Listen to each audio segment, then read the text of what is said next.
Arestado ang big boss umano ng isang sindikato na matagal nang wanted sa South Korea.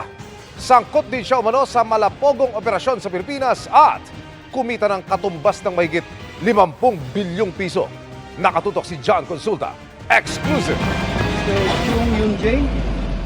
Ang inakala ng isang Korean national na susundo sa kanya para makapamasyal, mga operatiba na pala ng BI Vigilant Search Unit na huhuli sa kanya.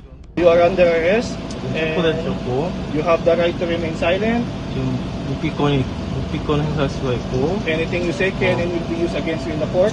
Arestado ang suspect sa Quezon City na wanted dahil sa malapogong operasyon dito sa Pilipinas na kumita na ng nakakalulang halaga dahil sa umano sa online panloloko. Sinasabing big boss ng Korean online gambling syndicate. From the start of their operation ay kumita sila ng almost $1 billion sa pag-set up nila ng kanilang online gambling site.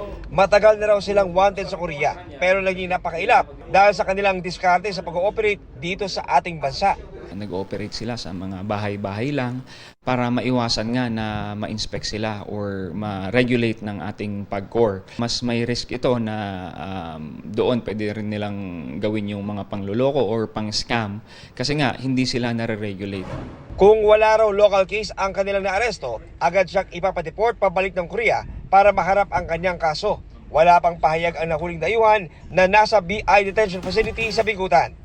Para sa GMA Integrated News, John Consulta, nakatutok 24 oras.